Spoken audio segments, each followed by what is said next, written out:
गुरुर्ब्रह्मा गुरुर्विष्णु गुरुर्देवो महेश्वरः गुरुर्साक्षात् परब्रह्म तस्मै श्री गुरुवे नमः। नमस्कार मित्रों, श्रद्धा प्रणाम। श्रद्धा मंच कार्यक्रम में आप सबका स्वागत है। मित्रों, भारतीय संस्कृति और भारतीय परंपरा संतों ऋषि मुनियों की परंपरा है। गंगा यमुना की मिलीजुली परंपरा है। ये देश दधीच का है, खणात का है, गौतम का है, अगस्त का है। सनातन संस्कृति की रक्षा, पुरातन परंपराओं की रक्षा संत करते हैं। आज बहुत मधुर क्षण है, बहुत पवित्र क्षण है।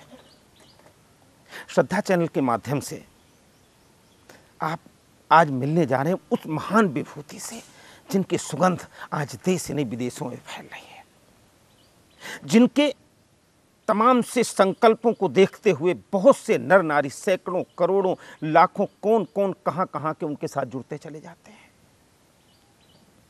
ये संत परंपरा है। लेकिन कहीं न कहीं एक टीस भी रहती है कि जो संत समाज का उद्धार कर रहे हैं, जो संत विसंगतियां मिटा रहे हैं, जो संत सभी को एकत्रित कर रहे हैं, जो संत जाति पाति छुआछूत ऊंच नीच के भेदभाव को दूर कर रहे हैं, उन संतों पर कहीं न कहीं एक उंगली उठा दी जाती है और तब वो सब कुछ अपने धराधाम पर मिटा देने वाले संत का हृदय कैसे क्रंदन करता होगा।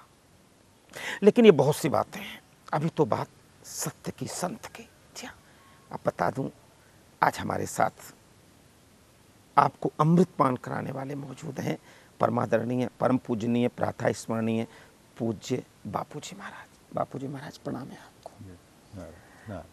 महाराज जी, संत परंपरा हमारे देश की, भारतीय संस्कृति की, और वो संत परंपरा जिसने अपना देश के लिए, दधीच ने अपना शरीर दान कर दिया। ऐसे संत संतत्व में जब आता है तो बहुत से लोगों को फायदा होता है, समाज इकट्ठा होता है और समाज को नई दिशा निर्देश मिलता है। लेकिन पता नहीं क्यों, जिस प्रकार से राम ने सब कुछ किया, लेकिन एक छोटे से धोबी ने उंगली उठा करके एक इतिहास बदल दिया। कैसा लगता होगा जब किसी कोई एक व्यक्ति उंगली उठा देता है, ये कैसा लगता? ये तो महाराज अनुभव का विषय है। हमारे पर एक उंगलियों के साथ कई उंगलियां उठ रही हैं। जैसे पिछड़े इलाकों में अपने गुरुकुल चलते हैं और तीनों बोर्ड की परीक्षा में क्लास 1 में पास हुए। उधर को तो ध्यान नहीं देते हैं, लेकिन ये आश्रम है तो उस पर लांछन लगाने वाले जुड़ गए परिवार के साथ। और हम तो खुली किताब है, हमारे यहाँ कोई तांत्रिक होता नहीं है और उस इलाके में 50 किलोमीटर की गारंटी देता हूँ कि कोई ऐसा नहीं है। फिर भी लोग बदनाम करने के लिए कुछ का कुछ अफवाहें, कुछ का कुछ उड़ाते रहते। फिर अब नई अफवाहें चली कि आपके दिल्ली में रविंद्र रंगशाला के पास बापू ने आश्रम बना लिया है, ये कर दिया। वो हमने नहीं बनाया, एक पुराने संत थे, प्राचीन हनुमान मंदिर है, बालक राम महाराज थे, वे वृद्ध हो गए, उनसे नहीं संभलता था, वो हम संभाल रहे हैं। वही पुरानी ट्रस्ट है, हमने कोई हत्या नहीं। रजोगढ़ी आश्रम विवाद में है। मैं कहता हूँ भाई साहब, ये क्या विवाद है? विवाद पैदा कर दिया जाता है। बाकी तो इस गांव के गरीब गुरबे बच्चों को पढ़ाया जाता है, भोजन कराया जाता है, एक पैसा भी नहीं लिया जाता। ऐसे सेवकों को धन्यवाद देने के बदले विवाद में है, विवाद में है।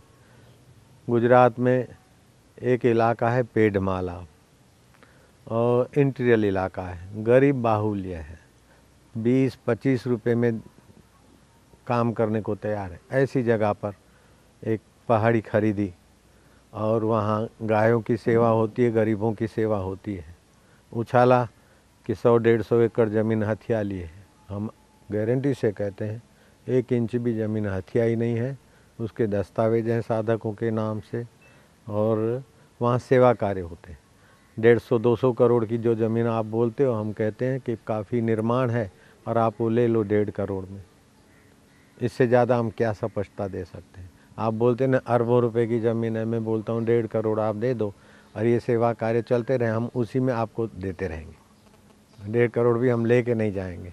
लेकिन हमारे जो गरीब गुरबों के आंसू पोंछने के और गायों की सेवा के कार्य चल रहे, वो चलते रहें।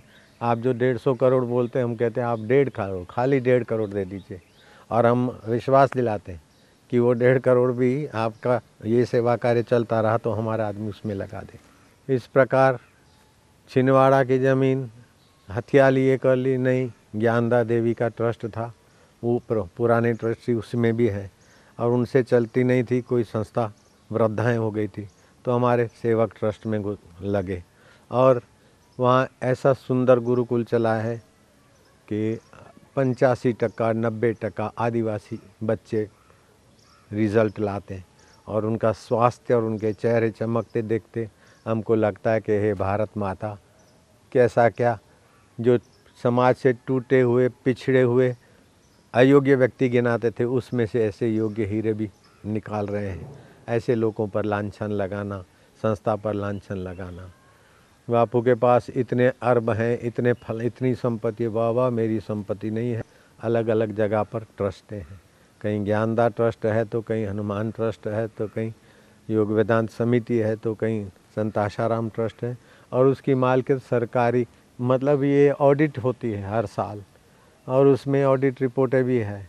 और फिर भी ऐसे ऐसे अफवाहें और ऐसे ऐसे लांछन लिख पढ़ के राम जी के ऊपर तो एक धोबी ने उंगली उठाई, लेकिन ये कलयुग में साजिश करने वालों लोगों ने सुनियोजित षड्यंत्र ऐसा रचा, ऐसे ऐसे लांछन लगवाते हैं कि साधकों का हृदय कांप जाता है। महाराज जी, ऐसा नहीं लगता क्या पाश्चात्य संस्कृति हावी होना चाहती भारतीय संस्कृति पे? बिल्कुल, तो क्या यही वो है। लोग ये षड्यंत्र रच रहे हैं कि जितने पहले कितने साधु संतों पर आरोप लगाए गए, इसके बाद में बहुत एक कुछ कोटि के और संत, और अब पूज्य आसाराम बापू जी कोई सोच भी नहीं सकता कि हो क्या रहा है ये कितने आगे तक जाएंगे और क्या भविष्य होगा भारत का फिर? जब हमारे पर कलंक लगाने के साजिश करने की उनकी हिम्मत हो रही है, तो बाकी के साधु संतों को तो निगल ही जाएंगे बेचारों को।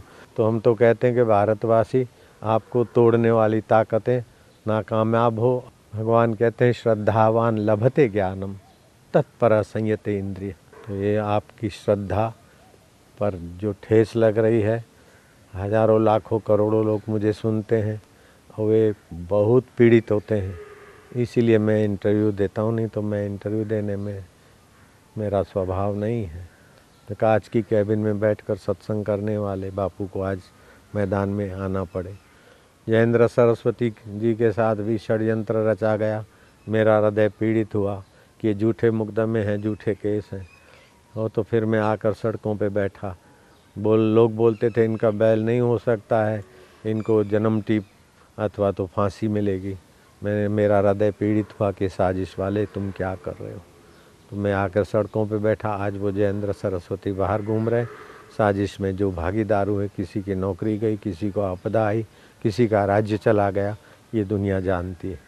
हम नहीं चाहते कि कोई पार्टी का राज्य जाए या किसी का, हम तो चाहते हैं जियो, जीने दो, कंधे से कंधा मिलाकर प्रगति करो। मेरे आश्रम में सभी पार्टी के लोग, सभी जाति के लोग, सभी संप्रदाय के लोग आते, फिर भी ये सुनियोजित षड्यंत्र न जाने क्या क्या करके हावी हो रहा है। तो ऐसे मौके पर समझदारों को संगठित होना चाहिए और कुप्रचार को सुप्रचार से धो लेना चाहिए।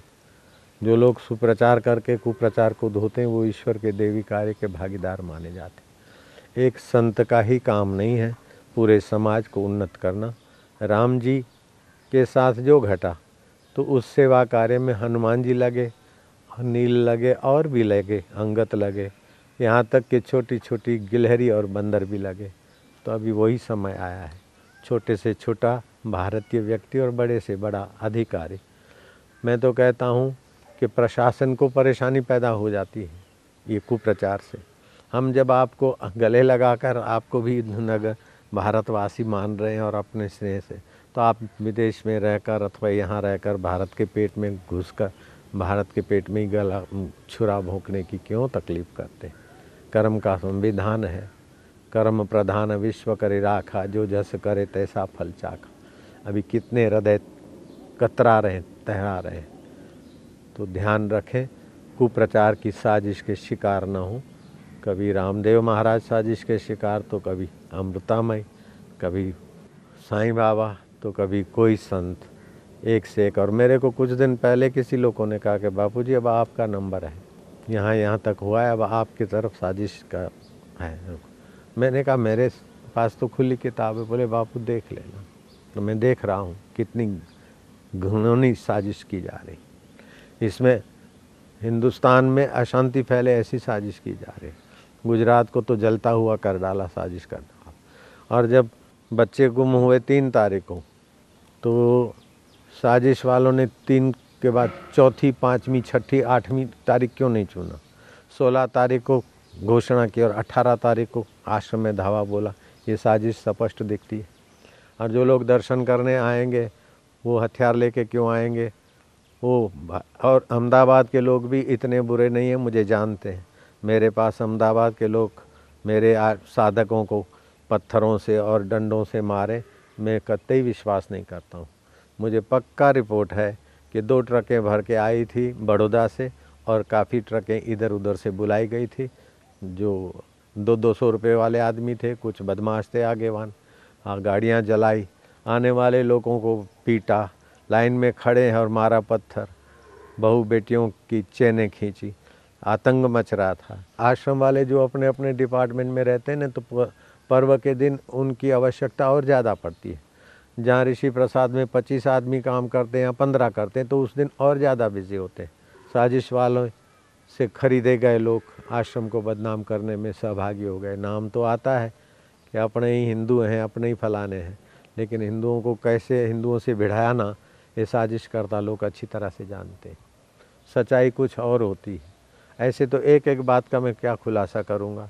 जैसे सूरत का प्रकार, और सूरत की ज़मीन 570 रनिंग फुट रिटेनिंग वॉल किया गया और खाइयाँ पूरी गई, ज़मीन को सुव्यवस्थित किया गया और वो सरकार से मांगी गई। 6 साल तक फाइल चली और 12% ब्याज सरकार ने लेकर पेमेंट लिया। अब मैं बोलता हूँ, उसमें रातों रात सोने की लकड़ी जैसी ज़मीन कहाँ है? 80 करोड़ की ज़मीन कहाँ है? इतनी रिटेनिंग वॉल, बाल संस्कार केंद्र की बिल्डिंग, स्नान का घाट, मंदिर, हनुमान मंदिर, शिव मंदिर, ये सारी मिलकत अगर आप लेना चाहो तो हम 4 करोड़ में आपको समर्पित कर देते हैं। 80 करोड़ की कहाँ है? इसमें हमारा निर्माण भी आ गया और वो 4 करोड़ हमारे आदमी, आपके आदमी मिलकर गरीबों के आंसू पोंछने में लगा है। अब इससे ज़्यादा हम क्या कर सकते हैं? और फिर भी फैसला न्यायालयाधीन है और न्यायालय जो भी करेगा हमें स्वीकार है। हमको किसी सरकार से रातों रात कोई ज़मीन नहीं मिली, वर्षों तक फाइल चली है और कानूनी ढंग से सिटी सर्वेयर ने 2 बार रीचेक करके जो मूल्यांकन किया था उसी मूल्य पर 12% ब्याज भर के हमने ली थी। अब उस समय 40 लाख 50 लाख की, आज 4 करोड़ की नहीं। 10 साल के बाद कोई 40 लाख की चीज़ अगर 4 करोड़ की होती है तो इसमें कोई बड़ी बात नहीं है। लेकिन अभी भी हम तो कहते हैं निर्माण सहित 4 करोड़ लेंगे।